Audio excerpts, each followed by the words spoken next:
Okay, law of empowerment. Let's begin with prayer to get things going. So I'll open us up. And what time is it? 7:21. So we're a little bit behind, but we had a good conversation. So, all right, Father, thank you for your Holy Spirit and the emphasis, God, on the holy. Right? There's so many different spirits in this world, but your holy, pure, right spirit is within us and helping us go from chaos and evilness to a right life through the sanctification of that process of submitting to you and your word and your leadership and how you've designed us to live as humans in your image, God, but here on the earth, ruling this ball of mud that keeps spinning around the sun.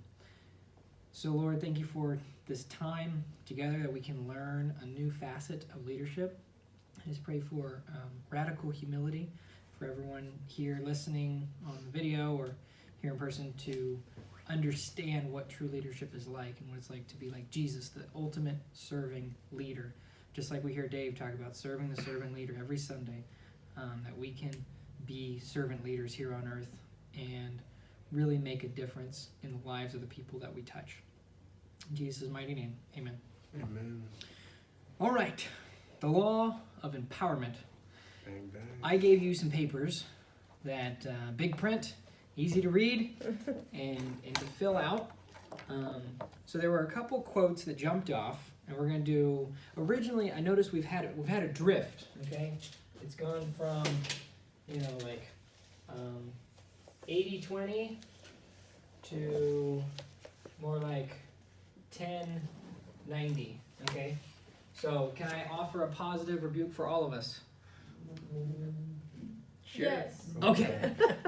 I'll just tell Larry then. And Marissa. This number that I'm highlighting here is because we've gone from like a lecture to dialogue to simply dialogue. And I want to make sure when we're going into the next semester, because this is our last one for 2019, we've got Christmas next Wednesday, New Year's the following Wednesday, and then the 7th, I believe, is the next Wednesday. So that's when we'll pick it back up again. Okay? Very high likelihood, although not completely determined, Gary will be teaching us about personalities, how to deal with people. So we want to start that session a little bit earlier than we normally do. When is that? January? Wednesday, the second Wednesday in January. Okay. Right, because we got next New Year's week Day, we're off. Christmas. Yeah. We're off for Christmas. Is Yeah. it Christmas next Eve. Wednesday? Yeah. Oh, I was going I to really say. need to get something from I my thought it was Thursday. Oh no, You don't have to say that out loud. that's exactly how I. We Yeah. just didn't hear that. It's right from the It recording. is what it is. You mean for next year, because you're such a good planner out absolutely, ahead. you know, I So, thought that last yeah, year. next week's We're Christmas, not the following week's the 1st, which is New Year's Day. Mhm. So we're not doing anything that Wednesday. Yeah. Then it's the 7th, I guess, or the 8th, right? Because Okay. that's the Well, first. that's okay. Yeah, so the 7th or 8th. I think it's the 8th actually, because if it's 7 days. But it has that's to a be 7. Wednesday, right? Yeah. Yeah, normal Wednesday. Okay, We're back to well, our Wednesday we can routine. figure it out. In Okay. January we begin again. Yeah. Correct. And on that first Wednesday that we meet, most likely Gary is going to be teaching us about what's called the DISC personality test. He and I have gone over it. Not myself. He and I both went over it over coffee one time, and I've taken the personality test myself.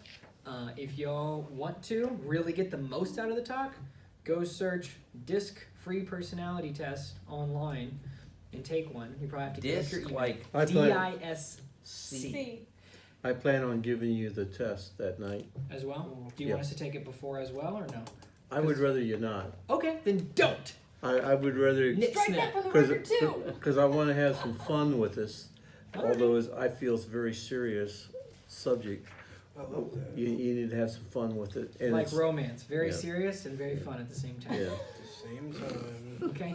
Did you just make that up on the spot? Yes. Wow, that's good. You could write a book on that. That's what I do. Maybe I will. We learned how to write books really quick at our last conference. So Man. thanks, James Malinchek.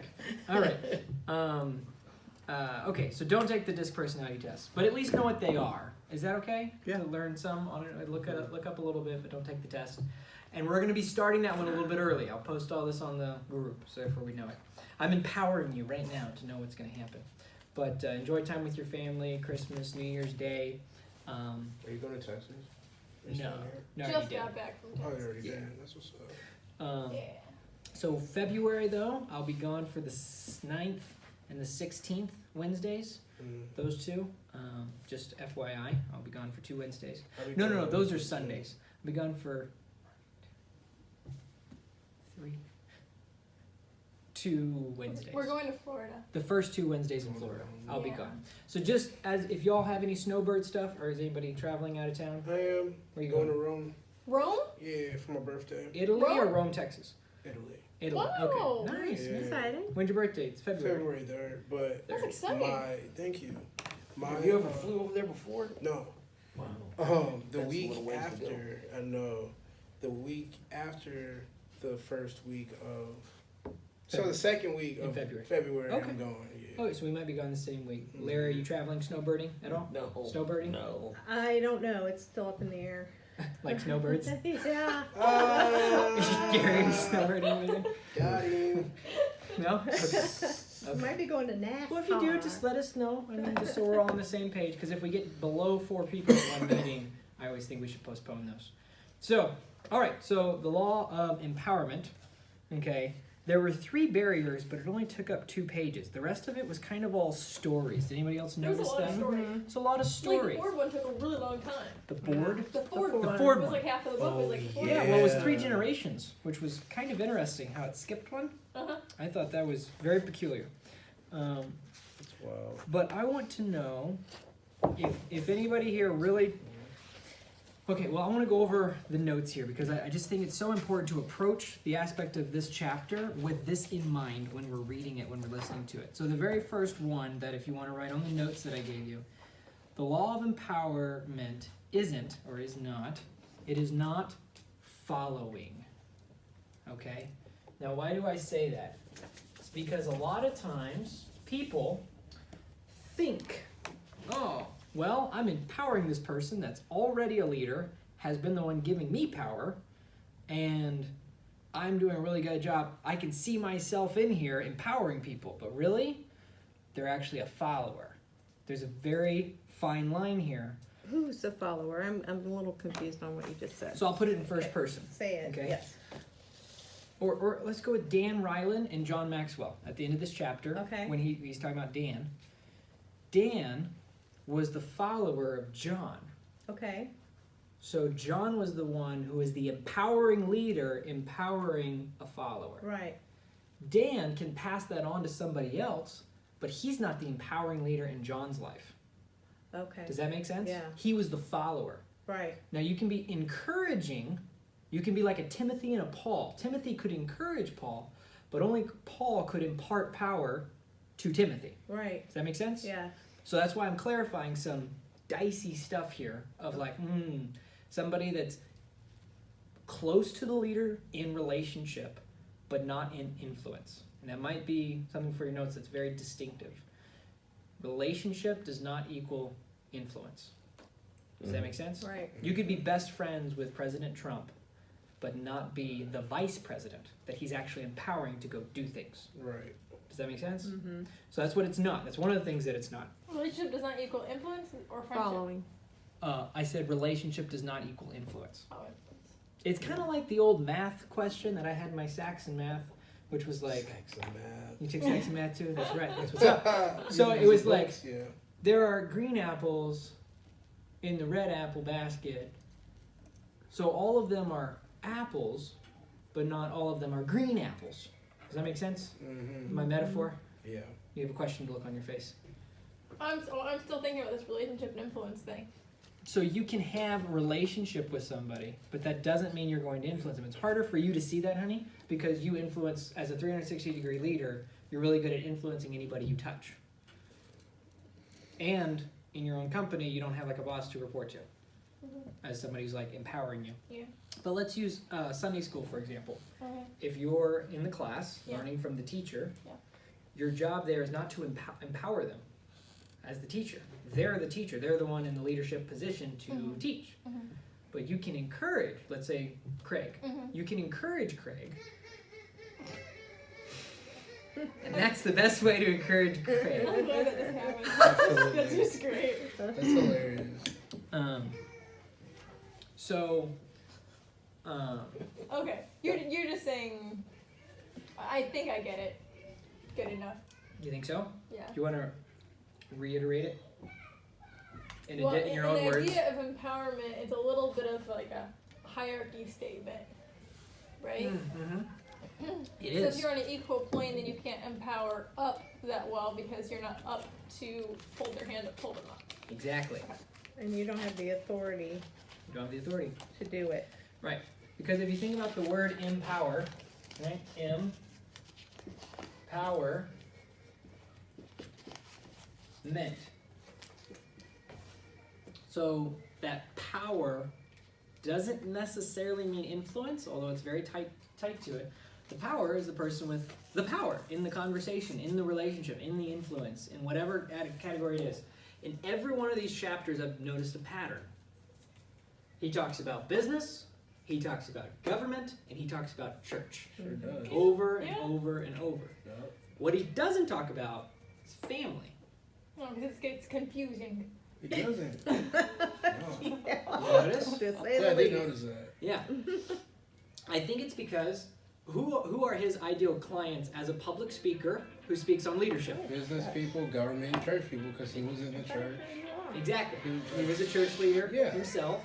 He's helped form up nations from third party Right. worlds where all the ducklings are, Yeah. right? And he's in business, Right. right? He has a nonprofit and a for-profit leadership company. In family, though, sometimes things can be tricky as far as who's in charge and who's not. I noticed for me, coming from Texas and Hispanic culture, there's a lot more of a matriarchy system than there is a patriarchy system. So being raised in the Hall House, where it was very patriarchal, there was definitely egalitarianism in there, but essentially equal value, but not equal roles, if that makes sense, to getting into marriage, biblical stuff. But my culture in the San Antonio area was very woman-led. So in families, John doesn't address that like at all. And I'm not saying one's more godly than the other. That's not my place or role here. But simply to address that the empowerment has to come from the person who is the influencer, who is the powerful person. So what it's not is it's not being, you can't empower people as a follower. You're not going to be like, I'm an empowering leader, if you're actually the one following and encouraging the leader. So, Well, we have an unintended consequences to that, yeah. and that's the Me Too movement. Okay, so if I empower you, am I doing it correctly through the Me Too movement? Am I empowering you? How do you empower in this generation people that are under you and treat them respectfully, the same?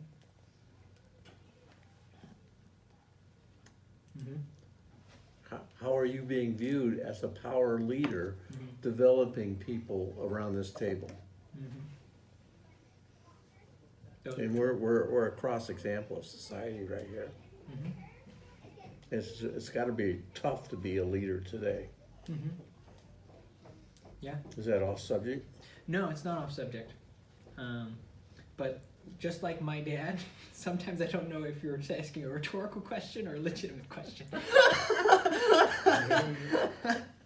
So, was that a rhetorical question? Wasn't that one? Kind of. Probably was. It was an kind of. open-minded question. Well, I'm having difficulty with this book because this book is old, and we're in a different age, and we've got so many age groups. What worked 20 years ago has to be refined to work today. The thoughts are beautiful and well done, but the way you go about it, you couldn't use some of the techniques 20 years ago today. Yeah. That's true. The techniques, that's why it's the laws that are like the principle basis, but some of the stories of techniques, like, you know, MacArthur or Eisenhower or even Lincoln, I mean, my gosh, you can't, those aren't timeless. I would say the best book on technique that is timeless is How to Win Friends and Influence People. That is. Section number 4 is called How to Lead People, or How Leaders Lead, or something like that. And that section 4, I'd say, is better than this whole book combined. But I wanted to use this book instead. So you're right, the techniques are not there, Gary, unfortunately. But some of the principles we can derive. Like a parable, you would. Yeah, like a parable. Yeah. That's a great thing. So another thing that empowerment is not, it is not the abdication of responsibility. So a lot of times people that are leading and they do pass on some sort of something to a delegate, they're actually abdicating the responsibility of the task. It's very, again, kind of a fine line. But your goal is not just to pass things along for your underlings to do, but to actually empower and raise up the people to do something that they previously couldn't do without you. Does that make sense? Mm-hmm. So, again, kind of a fine line thing, but if you're reading through this, you're like, oh, maybe Lincoln didn't like going to war. Maybe he just liked sitting in the back and or in the Oval Office and shouting out letters and stuff. No, he actually wrote a letter particularly to a man to say, hey, I'm trying to make you the leader of your own army, so therefore you can do whatever you need to do while you're there to make it happen. So, What's another word for abdication? Like pushing it off, or yeah, you know what I pushing mean? it off. Or I know that's whatever. Okay, that's not really a word, but I understand what you're saying. Sure. Yeah, to avoid Mm-hmm. There you go. responsibility. But it's not like avoiding. Avoiding means something you never had. Abdication means I get it and then I give it. Mm-hmm. Right? Question, honey? Yeah, it's that word. It's that word that we were thinking about hiring people to do some of the stuff we didn't want to do. What's that word? Is that word? Employee. Delegate? Delegate, kind of like delegate, Kind of like delegate. but like less awesome. Yeah, so let me put it this way. Outsource? That's the word I was thinking. Delegate is the task of two different ways to do the task. You can abdicate it. Oops. Abdicate, if I spelled that correctly. Or, you can, let's see, abdicate, delegate. What was the third word that I was just using? Empower, right. Or you can empower. Both of these are delegation. But these are the how you have delegated something. Does that So make it's sense? like the abdication, the one that's kind of like, that's not really my job, and you just kind of like shake it off. And empowering is, I don't know. I'm trying to understand. Okay, great. Thank you for asking. John, would you look up the definition of abdication or abdicate? Hey Siri, what's the definition of abdicate? Sorry, I'm When having you- trouble with the connection. You're worthless. When you empower someone, though, Mm-hmm. you do empower them and let them make decisions. Mm-hmm. However, when push comes to shove, you are still responsible for the Mhm. bad decisions. Abdicate. That I'm this, sorry. but if they do a good job, then they're responsible for the good, right? Mm-hmm. That's exactly what Lincoln did. And I'll read it. If y'all want to turn to page, let's see, 150. And abdicate means I'm going to give you this, and then I'm not taking any responsibility for when you screw up. It's your baby now, Yeah, you can have Well- my jacket. right? Is that right? I didn't listen to you. I was said, is reading. that- Sorry. That's okay. I can't read and talk at the same time. I understand.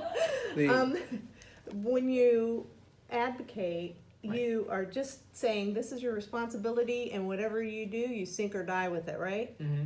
Okay. The other one is I want to empower you to do this. I want you to make good decisions, and if you screw it up, you're really in trouble. But it's my responsibility. And that's why it's not just the abdication of the task, it's the abdication of the responsibility associated with the task. If the war had been lost, it would have been Lincoln's fault, not the general's. Lincoln changed his mind quite a bit. He did. Do you He want to picked- hear the definition? Yeah, I got it too. Oh, you got it? It's weird. Well, It is. It's What is not it? what I expected. The first one is renounces one's throne, because it comes cause it's like of a monarch or something. But it also says fail to fulfill or undertake. So similar, disown, turn down, spurn, reject, renounce, give up, avoid, refuse, mhm, relinquish, relinquish. yield, surrender. I like It's relinquish. like Pilate, is it? Washing his hands? Pilate? Yeah, he washed. Oh, his Yeah, he Caesar? abdicated his Pontius Pilate responsibility. did hands. Yeah, to- Pontius. Right. I was thinking of a plane. He's just like, fine, like it's not my thing. It, You're saying? it's unfair for a leader And like you two are getting ready to hire some people to do things, it sounds like. Okay, if you hire somebody to do something and don't tell them exactly what you want to have done and empower them to do it, you're gonna be disappointed. And most people don't understand exactly what you're asking them to do because we don't plan ahead to empower you with the full story. We give you pieces, parts of what we think without the total. And so many crash and burn Yeah. because they thought they heard what you wanted them to do. But you did them a disservice because you did not supply them all the information. Well, and I think a lot of people like halfway empower people too. Yeah. Like they don't really empower them. They just like sort of empower them. That's But- the next one. But Lincoln chose some bad generals and replaced generals. Like all of them, almost. You know, and so, but that's life in the business world or in Politics a and church. in church, Yeah. and even your family. You can have good family members. We're just gonna replace them. You know, The women don't like this one. that causes a different dynamic, but not every family member is good for the team. That is true. And some people don't get invited to all the family parties because of that. Yeah. Right. Right? Some of y'all ain't invited to the cookout. Amen. Okay. Well, let me read this. So 150. Actually, who's on 150? Anybody? I'm an I area got of 150 responsibility. here. You want me Yeah. to read some? Yeah. The second paragraph on the top left. Lincoln's use of law Okay. empowerment. Lincoln's use of the law of empowerment was as consistent as Henry Ford's habit of breaking it. When his generals performed well, Lincoln gave them credit. When they performed poorly, Lincoln took the blame. Lincoln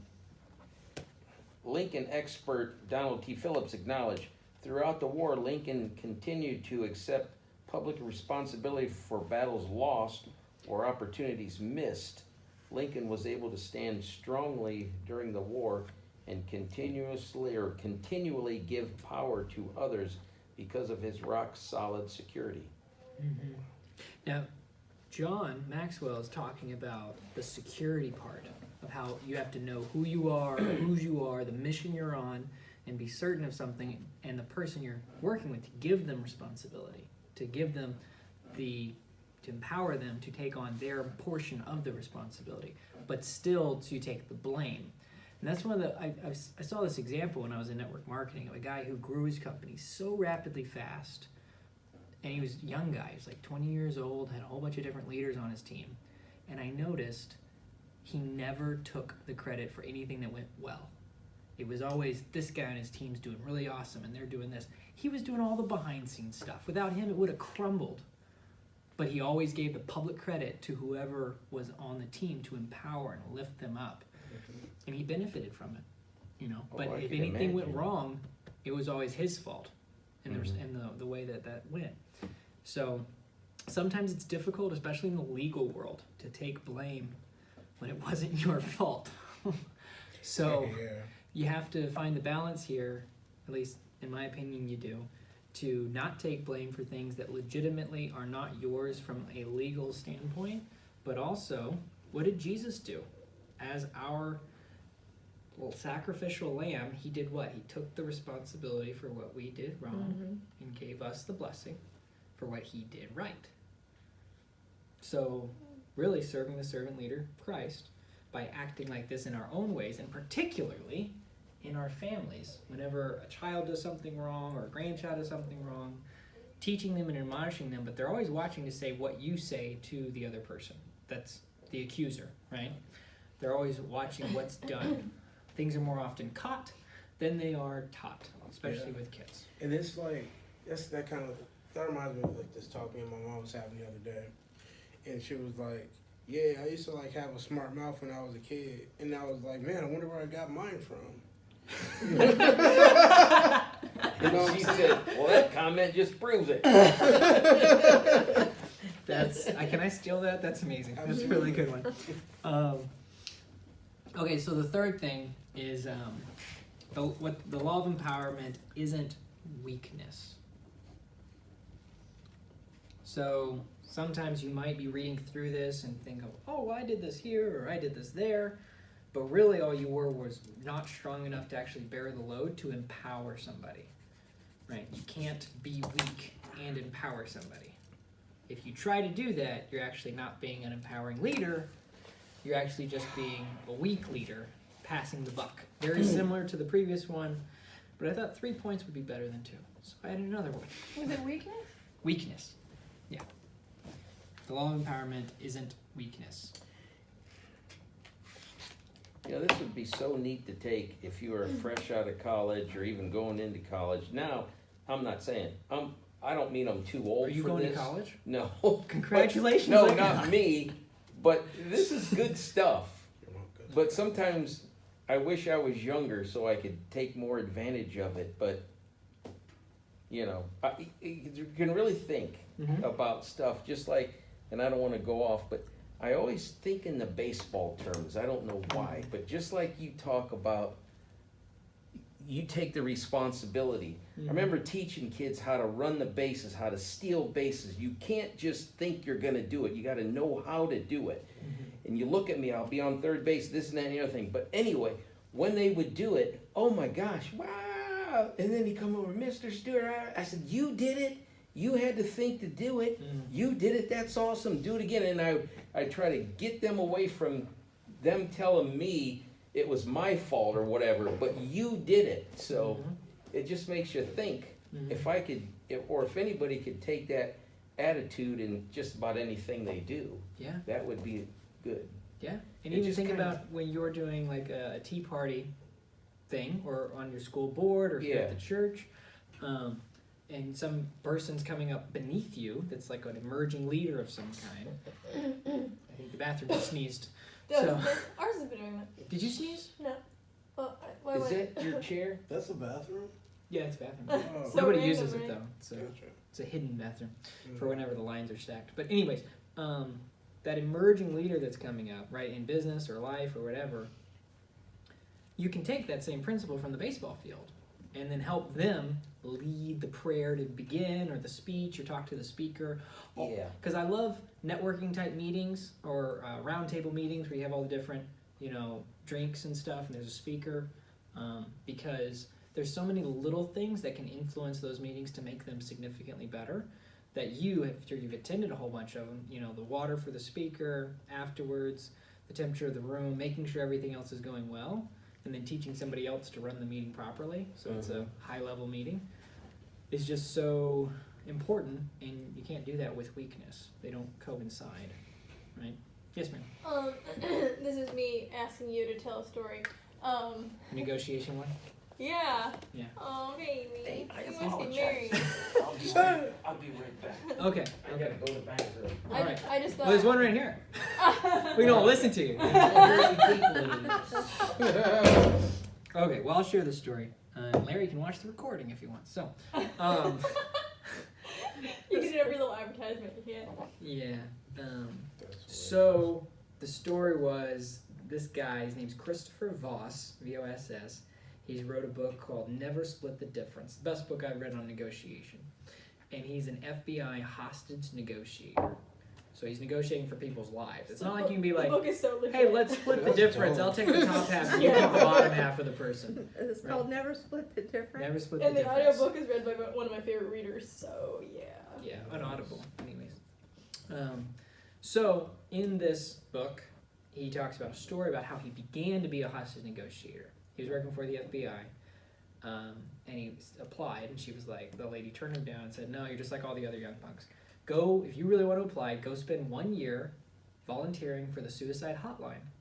And after you've done that, then you can come back, and I'll consider you. So he said, okay, and so he started working for the suicide hotline, talking people out of suicide. And he had this, and sometimes it was frequenting people that would call back multiple different times, really just to talk to a friend, right? Because that's what they need when they're depressed. Mm-hmm. We're talking Considering about suicide any- hotline, just in summary. Suicide hotline, go ahead. Yeah. Okay. And so this guy, he's he's working on it. He's going through the whole process, learning the different skills and being trained. And he's got this guy on the line, and he's talking this guy down from suicide. And then at the end of the call, he thinks that he did an amazing job on the call. His boss is listening in to help correct him. At the end of the call, the suicider, or the person who's thinking about that, is he says, "Wow, Chris, thank you so much for helping save my life. I really appreciate it. You did a great job. Thank you very much." And then that's the end of the call. And then Chris is like, "I did amazing. I'm like the man. It was awesome." And then the boss says, "That was the worst phone call I've ever heard." He was like, "What are you talking about? You just heard the guy on the end of the call said, 'What an amazing job I did.' You're going to go against him? He's the person who should be deciding this here." And he said, "Exactly. He said you were amazing." You know what he still thinks of himself? Nothing. Because, just like this law of empowerment, he didn't empower the person on the other end to actually be self-sustaining. Dang. Isn't that good? So every time That's he's like- having suicide yeah. stuff, he's got My to mind's call the blown hotline right now. back in. That's just one story of an amazing book called Never Split the Difference. Well, that Gotta makes get that. total sense. Really, it does. Yeah. Okay, so the next part here, did I tell the story all right? You said it perfect. Perfect. Okay, great. It's perfect. All right. I love when my wife says something good about me. All right. Empowerment is private and public. That's nice.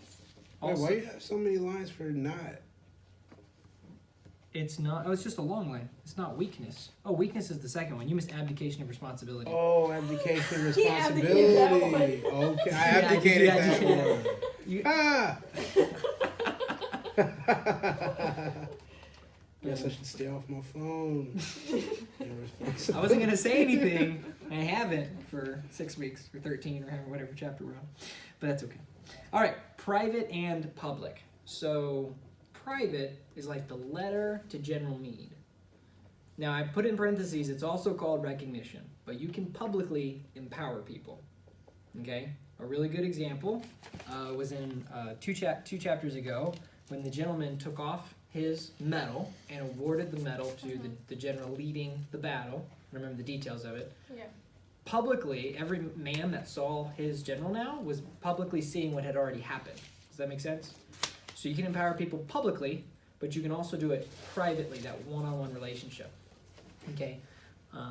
So, any stories on that? It really makes sense. It's kind of obvious to me, but I wanted to highlight it, just so everyone's thinking on the same lines. Yeah, I guess like I agree with you. It's really cool to like encourage and edify somebody in public because it's like, oh, you're with people, so you get recognized.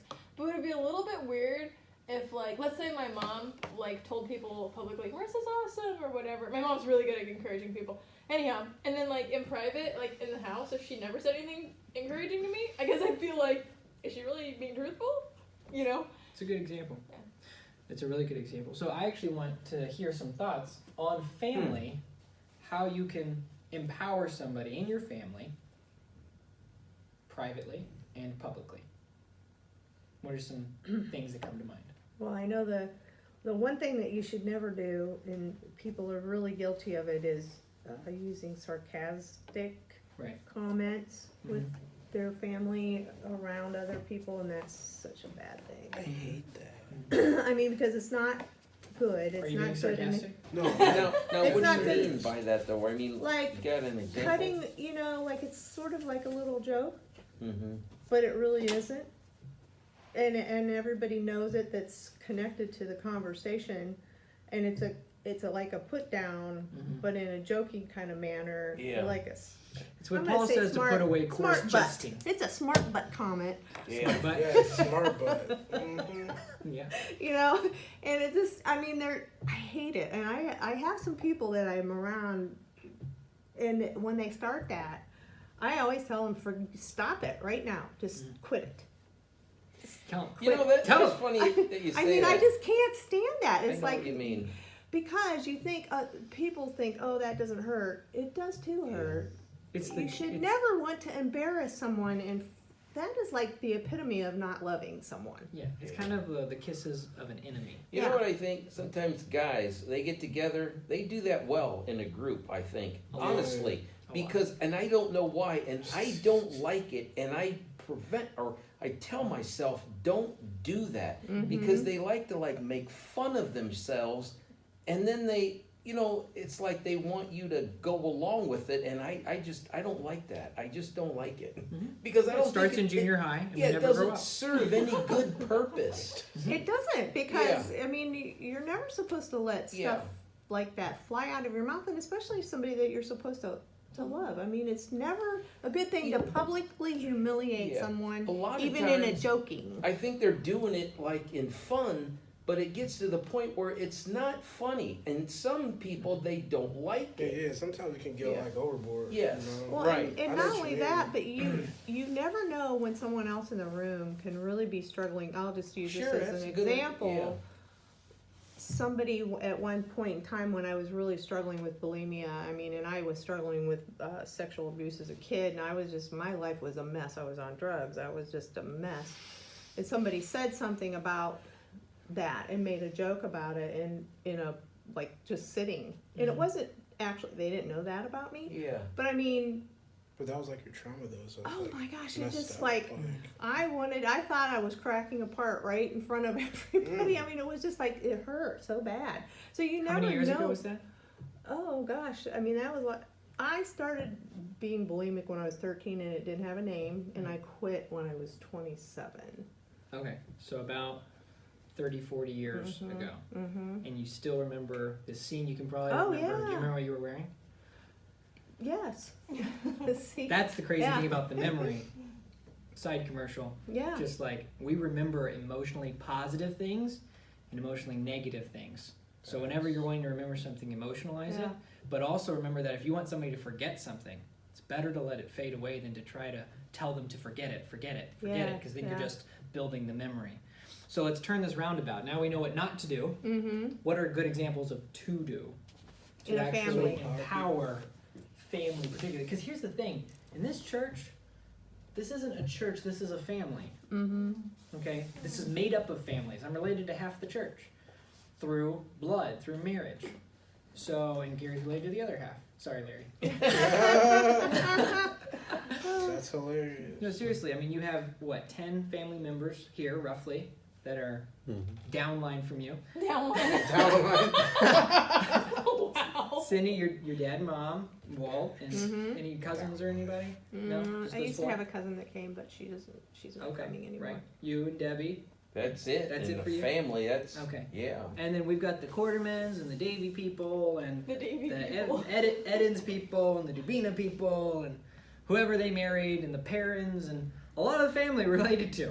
So how can we utilize not just this as an ethereal thing, practically and tactically, in today's world? How can we empower family? Go ahead. You need to be in the moment. You need to be relevant. The hardest thing being my age is telling stories about things that happened when I was your age. So if you're going to challenge somebody or recommend a course of action, you need to be in the moment. What's happening? What can they observe? What is relevant in today's cycle? How is it today? Yeah. That- And not when I was a teenager. I got a thought, it's funny. Me and Debbie's brother will talking and something about church. And we go to the church of a what's happening now. That's the biggest thing. And we believe in the holy smoke and ghost. No, it doesn't have anything to do with this church. It just reminded me. But when you say what's relevant now, maybe we were subconsciously thinking, we go to the church of what's happening now. You guys are getting to know me a little more than I really want you to know. But there's principles of life that never change. Okay? Mm-hmm. It's how we look at these principles relevant to where we're at. Mm-hmm. The Bible doesn't change. It's very principled and tells you exactly what to do. But life situation puts you to where you can't give a real world presentation about something that in a 20-year-old environment. What's happening to me today as my granddaughter, she had a horrible time at high school. We were really worried about her. She had hardly any friends, no self-esteem, anything. She left there and went to Ellet this year.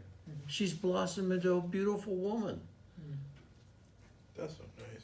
You know, and so circumstances change. But if you're a leader or somebody that's in charge of something, you need to be where the people are at and stay godly.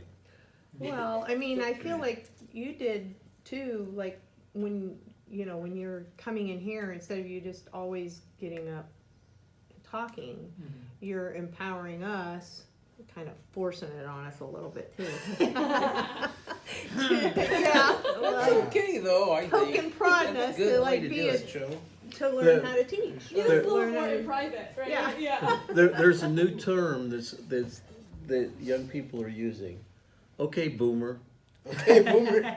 Tell me what you want. Tell me what you think. Okay, and you can take that negatively, or that's an opportunity to sell something. But okay, boomer. Now, how do you take that, Larry? Okay, boomer. Like you want some kind of response from me about whatever? Well, like if you're they're talking- using it in a Derogatory. derogatory way. Okay, boomer, you know everything. Oh, I see. Or okay, like okay, pops. Have you heard that Yeah. term being used lately? I have. Yeah. I haven't heard it. I remember and it was when they on, say like- that, I'm gonna say, yeah, and buddy, you can't wait till be my age because you'll be able to dye your hair purple too. Yeah. I saw it on some big. I don't remember. I saw Okay, it on- boomer.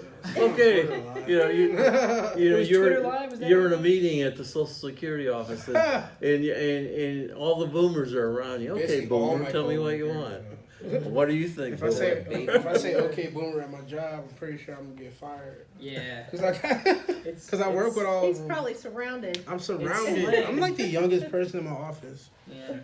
There's not going to be any 20-somethings by next February. So I'm Wow. like 30 You're gonna be years 30? old and up. Wow. Yeah.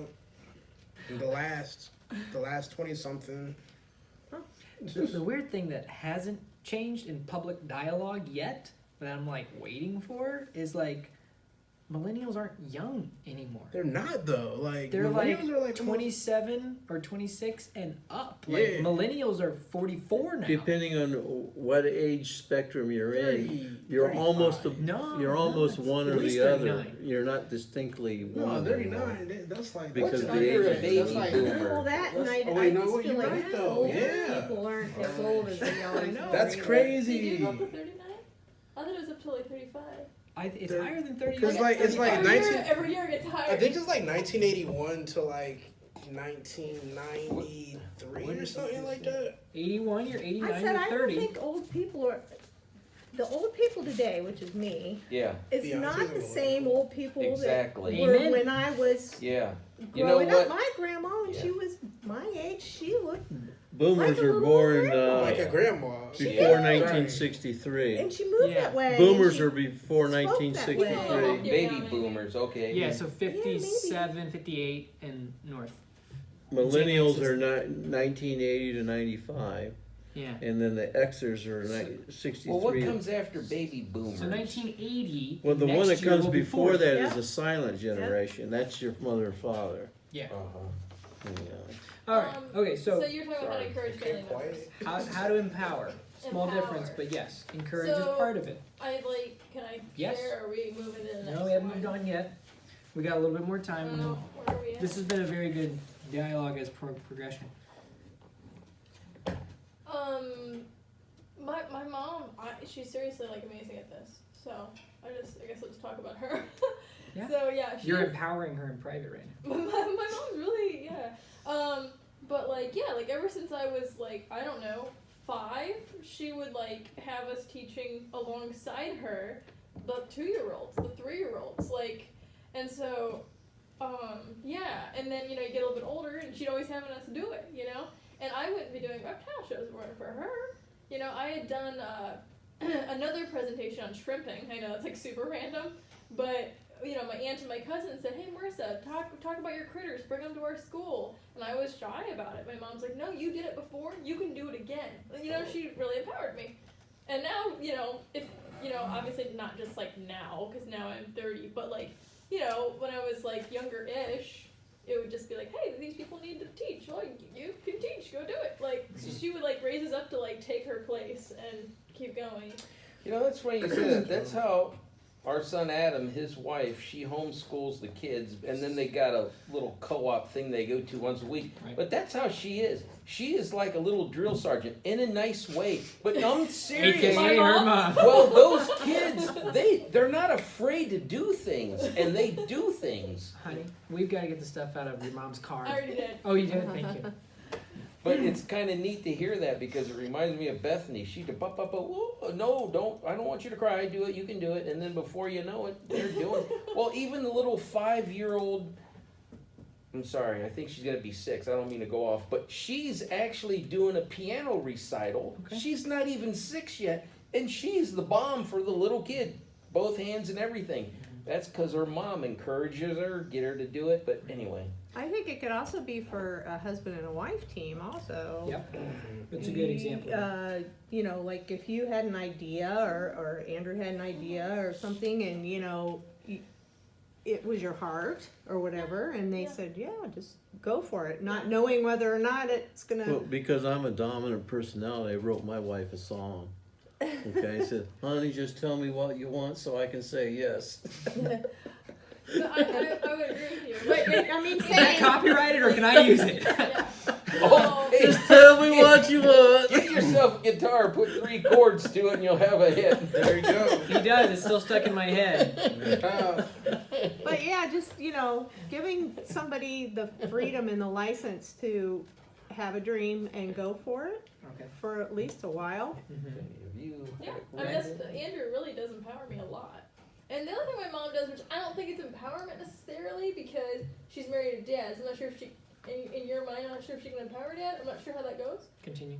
But, Decided. like, she builds Dad up publicly all the time. So I grew up with Mom always being like, you know what your dad does? Your dad does this and this. He's awesome. And I'm just like, yeah, Mom, you already married him. I can't find a man like that. But Yeah. she would constantly build Dad up in public. Yeah, that wouldn't be her being the leader empowering him, but she is edifying and building him up. So really close, but it's kind of almost semantics. It's really close. Yeah, But I feel And like that's still really good. I feel like even in a Christian home, the woman has A lot of enough strength. power to make life really miserable and screwed up for not allowing the man to pursue his dreams or his Well, my whatever. wife taught my daughters how to approach me. She says, it's not what you Bet say, you're it's not how you say it. How you say it. You know, But that's a good point. Okay, here's a perfect example. His wife taught and exemplified how to approach Dad. So she taught she was her empowering daughters. the daughters. She Yeah. empowered her daughters. yeah. Now Laura and Holly can approach anybody that they want to, because they can approach Gary, they can approach anybody, right? Now they've been empowered by Mom to become more independent and interdependent, right, on other people in society. So now they're better leaders, right? And I've worked with Laura a lot closer than I have with Holly. Laura's an amazing leader in getting stuff done and being communicative and being like, Andrew, you haven't finished what you said you were going to do yet. And I'm like, you're right, I haven't. So, anyways, but that's a practical. So we're trying to get practical and tactical here. So family encouragement with the church family, or I guess empowerment. That Okay. also includes peers in the church world, but I was particularly talking inside bloodlines Yeah. family. Yeah. So let me move on to this one because I really, Time. Yeah. yeah, but I thought of a third one that I think is really relevant. So we're going to go quickly over the next one. Empowerment is singular and a group. So Cindy mentioned it earlier that I'm empowering us as a group to become better leaders by being up here and having to speak and stuff. So that's kind of a group format. Dave will empower different people publicly and kind of in a group, like everybody who volunteered for Illit Day, you know, and he's empowering, or everybody on the leadership team, whenever we all stood up that were leading the different organizations or departments of Illit Day, were getting that empowerment to go and do what it is that we were called to do. But you can also empower people singularly. So I feel like I kind of already went over The this. issue that Dave deals with the most, and I'm not sharing anything out of character, is volunteer versus staff. Mhm. You have to treat volunteers Mhm. very tenderly, but still get them to understand the big picture. Yeah. And I'm so excited about the law of the big picture. But go ahead. he really struggles with that, Mhm. you know, and that's natural, I think. That's not a derogatory statement. That's a Mhm. Yeah, Who's doing next 13? I think I am. Oh, okay. Yeah, but we're not going to do 13 next week because it's Christmas, or the week after because it's New Year's. The week after, we're going to do the disc thing, and I want to start that earlier. But yeah, I just want to go over that one real quick. The singularity and a group. You can empower as a leader. Think about you being the leader, and your underlings of any sort, your followers. You can empower them directly, one-on-one, or as a group together. So like, let's say you have 4 people that are putting rubber in the area to form the rubber tires.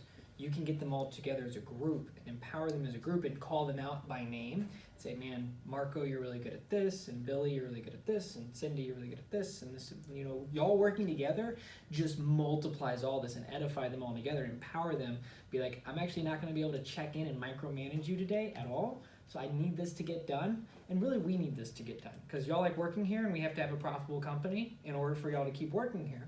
So you can do that as a group. Does that make sense? Mm-hmm. You'd almost have to tell them singularly, because if you have a group of people, I'm sure not everybody is on the same level doing certain jobs. So to me, you gotta tell the person that's good at this job something, and then as Yes. a group, tell them we all gotta work together for one goal, but Well, if- not everybody's the same. if Yes, you're they're not ever equal, but they're in the same pond. Yeah, yeah. if you're ever lucky to form a group or form a company where you have lots of employees, if you have different spirits, different personalities, which we're going to talk about, and you can get them empowered individually. Like, if I was on your team, you wouldn't want me to be a mechanical person. Me and screwdrivers, I can take a screw out of the wall, but you ask me to build something or Yeah. you know. But if you ask me to figure out a way to get from here to there, I might be your guy. Yeah. You know, so It's knowing who- I think a good team or a good leader that needs a team needs to have different types of people on their team. It's just like the And I think pastor that's we one of used the- to have.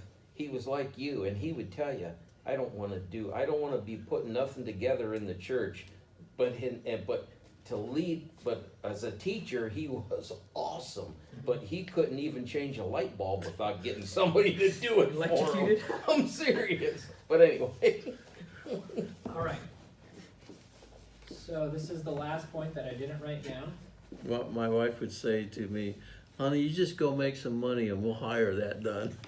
Well, that's a good idea because you're good at that, and I got the money. I don't have to fix the toilet that Yeah, way. And You don't- smart women, even if their husband can do it, and will say that same thing because because it just doesn't happen. We're almost there. Are you I'll leaving? I'll be right back. Okay. I have to leave. Okay. Hopefully you can drink the water before the time ran out. It's like before 8:30 or something. Okay, so this is the last tactical way to do it, particularly in the family, but it really goes through everything. The blessing. Okay? So when you're leading up your son, this is Larry, to bless your son is God's way that he empowered the Jews, if you look through the Old Testament, to bless the next generation, the father's blessing. Yeah. But it's not limited to the father.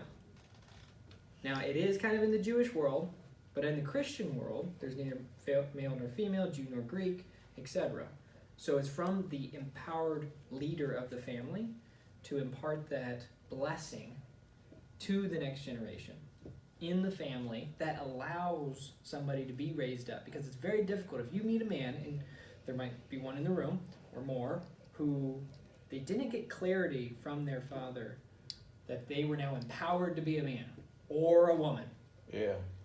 They weren't loved in that way to be given freedom and stuff, and that breaks down a society one family at a time. Oh, that's just so important too, because, and I don't want to get off on it, but that is the whole, this society we live in now. If that was practiced more, we wouldn't have nearly the problems. I'm convinced of it, but I anyway. think so too. You've got the word blessing there.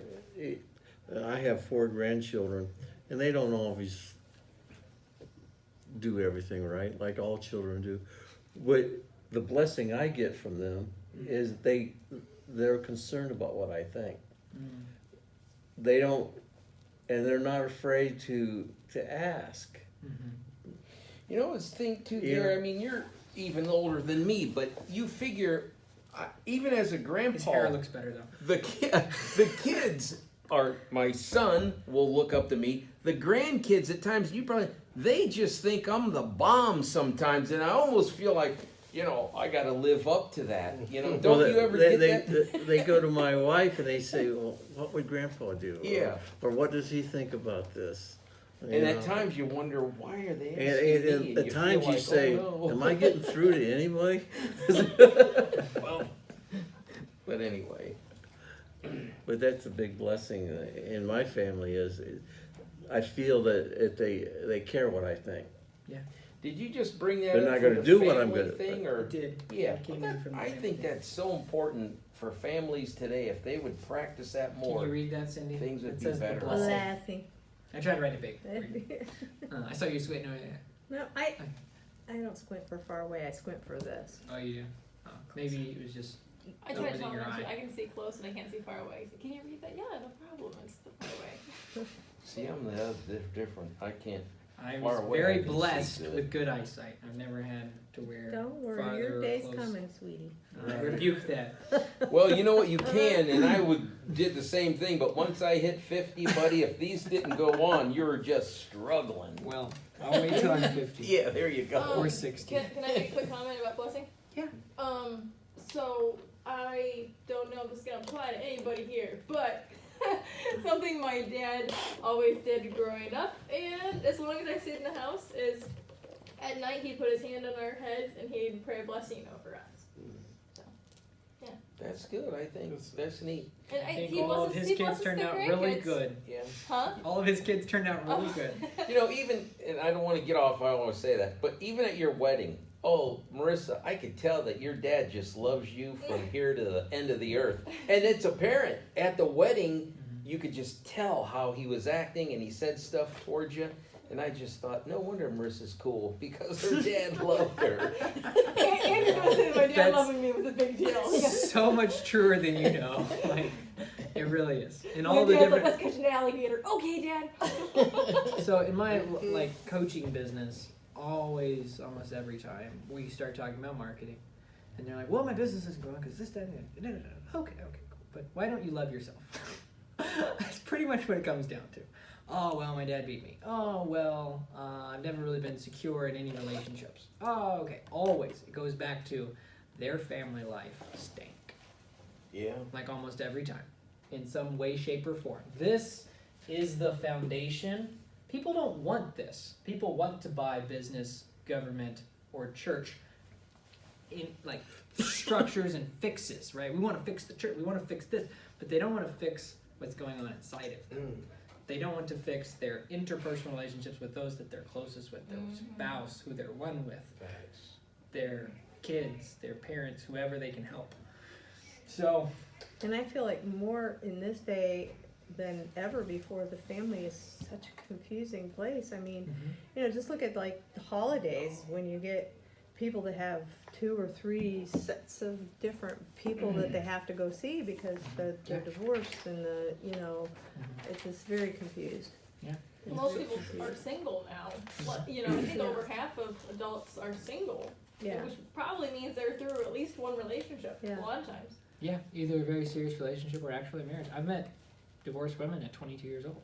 Well, and I feel like we don't do a lot of teaching how to be in relationship with No. anybody, not with parents, That's not true. with They don't. people. Dude. I No. mean, it's like time the we meet- biggest important thing, and Are nobody we gonna teaches go us. over this the next time we meet or No. We're just gonna do the We're gonna do the- personality. yeah, So just- then the following week. the following Okay, week. okay, I got it. What I'm gonna do is a separate, Larry just had to know. Well, because it's He's getting gonna near leave the right end, now. He's and got I- his answer. He's before- ready to go. Before What kind we of leave, season? I You gotta go to wanted sleep, know. Larry. Get out of here. I don't want you to fall asleep at the wheel on the way home. Right? I'm But sorry. And think sorry. about this. If you don't understand the person living in your own home, persons living in your own home, to grant them the blessing, like I like how you said, grandchildren are a blessing, right? I think that's a proverb somewhere about like Grandkids are a blessing from the Lord and something or another for old men. Exactly. As my old man friend said, his grandchildren bless him. But also going the leadership route. If you're the leader and you're leading your children or grandchildren, if you're being the blessing to them and giving them your affirmation, your words, your empowerment to them so that they can be empowered people, godly empowered people, if I have to clarify. But think about if you're trying to do that with somebody that's what's the C stand for again at DISC? Complacent? No, compartmentalized? No. What's the not the D? What's the other three? Any of them? What did I write? Introvert. It's not introvert. It's like introvert.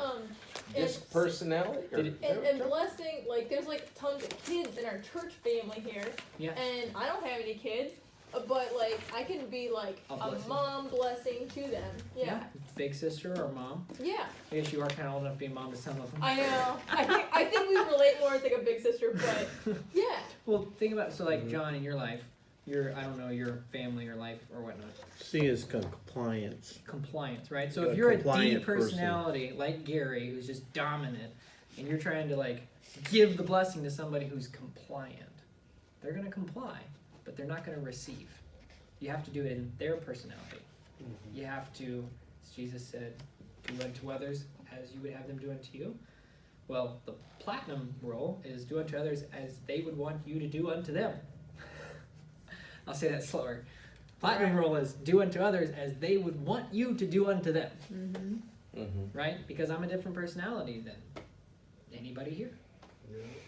Right? And there's more, like, there's four, but there's also subsets of different backgrounds, different religions or ideologies or wherever they come from mentally to be able to influence them. You have to, the law of connection, connect before you clean. Right? Before you influence. So, hopefully that is a very good encapsulation. I wrote on here, Google, because not Google, YouTube. Search how to start a movement. Have you seen that? No. It's the very first talk It's like a dance off. It's great. out there. It's a TED Talk. I told you it was a TED Talk. Oh, sorry. Yes, you were correct. I was less right. Sorry. I How'd didn't you mean to, start a movement? Well, yeah, you don't have to take notes. I It's saw on, it. it's on there. Oh, it is here? Flip it over. It's hilarious. I wrote it Okay. up right there. YouTube search, Oh yeah. how to start a movement. Oh, okay. I wrote it out for you. But I wasn't going to type out the URL because you're not going to type in big lowercase Yeah. q, y stuff. So I just told you what to search. And then that's a quote from him. It's not about the leader anymore. It's about them, plural. Right? It's kinda- It's about the two of them. It's about empowering your sidekick to become all that they can be. And if your sidekick's wife, husband, children, whomever it is, grandkids, you're empowering them. Yes, ma'am? And it's kind of like how we were talking about earlier, how if you're like an equal or a below, how you can't like empower, but this is like the best you can do is be like a co-leader, like let's go get. Oh, yeah. Yeah, there is a way to be like 360-degree leader. I mentioned that book multiple times by John Maxwell. Being a 360-degree leader, leading from the middle of the organization, it's very impactful for you as the secondary person to let the leader empower you, to be receiving of that, and then to grow to all that you can and empower somebody else. It's really a passing on type thing. I like the illustration too that they used about the physical illustration, like to show you that, if you're pushing people down, the leader goes down with them. Oh yeah. That was a really good Oh yeah. visual. I mean, I could, it was real easy to get it. Just You're like, oh, I got Yeah. that.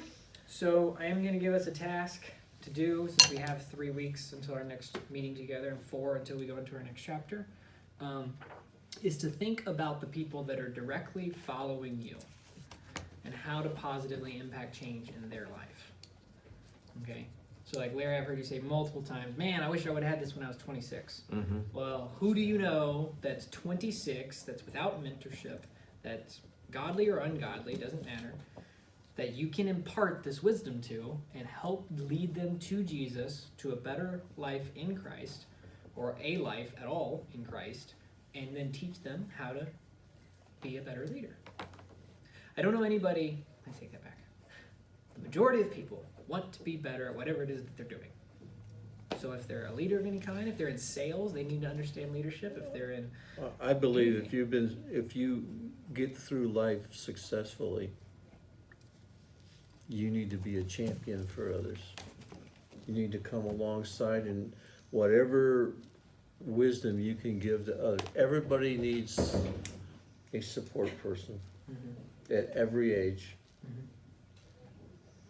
And you're really good about that. The things that I hear that you're doing on the scenes, a lot of the people here are doing those kinds of, but everybody needs a champion, and you need to be a champion at some point when you're ready.